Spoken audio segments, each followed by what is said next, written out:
Hey everybody, I have gotten a lot of comments recently that all seem to follow the same general theme, and that is that fresh meaty foods, whether it's worms like bloodworms or it's actual beef heart, somehow when it's fresh and juicy it has less protein in it than when it's dehydrated. And I've been called out on this several times now. It's an ongoing theme that dehydrated meat seems to have more protein in it than fresh meat, and what gets cited is the percentage content, and I keep getting shown that this dehydrated meat has 55% protein or 80% protein. It depends on the comment, who I'm talking to, whatever, whereas the fresh meat only has 25% protein or something to that effect. And the misunderstanding keeps coming from this idea, apparently, of not really understanding how the percentage works. When we're measuring the percentage of something, we're only measuring something compared to how much it is in proportion to something else. It's not measuring the absolute amount of protein in the meat. It's measuring how much protein is in the meat compared to other stuff. And so, to use an example, we're going to talk about something simple like colored marbles. If I have a bag that has a bunch of marbles in it, and all I'm concerned with is the green marbles, no other color, all I'm worried about is the green marbles, and I count the green marbles in the bag, and it turns out that there's 50 green marbles in the bag.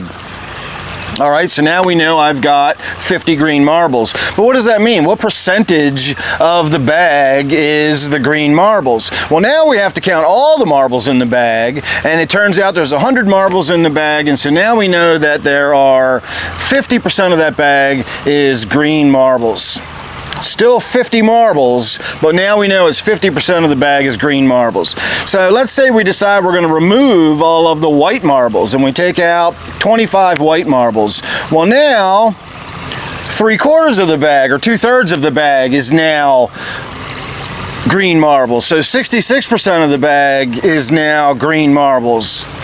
There's still only 50 green marbles in the bag, but there's only 25 other ones now. There's just higher ratio of green marbles to other marbles. We still have the same 50 marbles.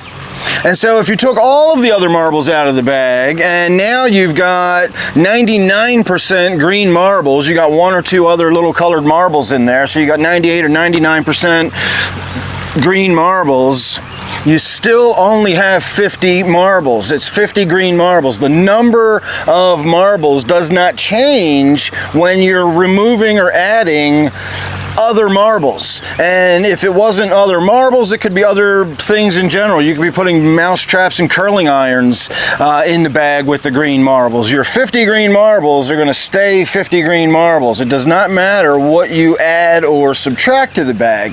So if I wanted to give you some green marbles and say, here, have some green marbles, but I thought, well, 50 green marbles isn't very many green marbles. I want to give him 500 green marbles. Now I've got to give you 10 bags of marbles, because each bag only contains 50 green marbles.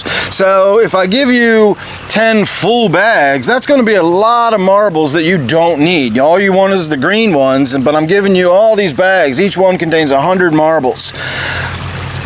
Well, you're getting half the bag is marbles you don't need and can't use, but I still have to give you those 10 bags of marbles. So if I took all of the marbles out that I wasn't going to give you, I took all the other colors out and just gave you the little small shrunken down shriveled up bags of marbles, it's still only got 50 marbles in it. It's still a bag of marbles. It's just all shrunk down, and I still have to give you 10 of those bags of marbles to give you 50 marbles or 500 marbles. The amount doesn't change. It's still the same amount. So if we're using bloodworms as an example, and we say a bloodworm is 10% protein, it actually is not that much protein, but we're just going to use 10% as a nice easy example.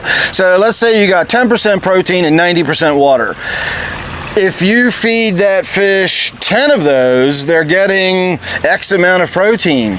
If you shrivel them up and take all the water out of it, you're still going to get the same amount of protein if you give them 10 worms. The only difference is now they're tiny little shriveled up worms, and you can just give them a lot. So you can give them 100 of these tiny little shriveled up worms, but each individual little worm still contains the same amount of protein it started with when it was big and fat and plump and juicy.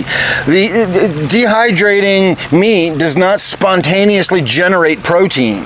Looking at the percentage of protein is fine, but you still have to think about it as quality of food. If you're giving fish shriveled up, dehydrated meat, they're not getting any moisture, but they're just getting the fiber or the whatever. I guess there's not a lot of fiber in meat, but they're getting the protein and they're getting the fats and they're getting all the other stuff that comes with the meat. They're just not getting all the water that comes with the meat. So instead of giving your fish one chunk of meat, you're giving it this little tiny shriveled up thing. You can just give it 3 or 4 chunks of meat.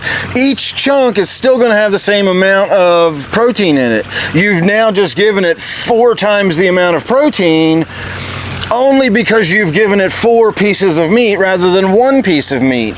Simply dehydrating the meat does not make it a higher protein food. It just means you're giving them more of it on any given serving because there's less other stuff involved. Again, shriveling a worm up and taking all the water out of it doesn't increase the amount of protein. You can just feed that fish a lot more of those little shriveled up worms. And so instead of getting a little tiny bit of protein and having 5 worms, it's getting a little tiny protein and now it's eating 50 worms. And so it's getting much more protein overall. It's just eating more worms. There's no more increase in protein per worm. And so I don't know if this is going to clear this up or not, but I've been around and around on this many times, and so I'm sure we're going to be talking about this much more. I do have some other thoughts about the protein and feeding our fish with the protein, and again, this is going to revolve back into feeding the discus some beef heart. I've been getting a lot more comments about that, and so I feel like it's about time to shoot another video discussing my reasons why I don't feed my discus beef heart. You can feed your discus whatever you want. I just want to explain why I don't feed mine the beef heart and why I don't recommend new up-and-coming fish keepers that are thinking about getting into the hobby and thinking about keeping discus. I don't recommend that they start getting in the practice of feeding beef heart. If you already do and you want to keep doing that, knock yourself out.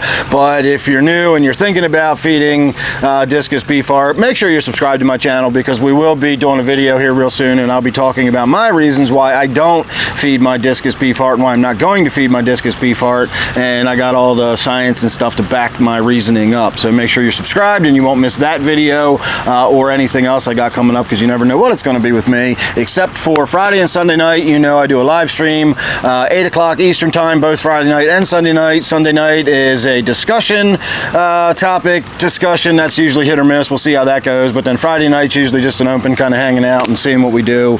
I'm here to answer questions, etc., etc. So subscribe, ring that bell, all that good stuff. Thanks for watching this one, and I will see you real soon in the next one.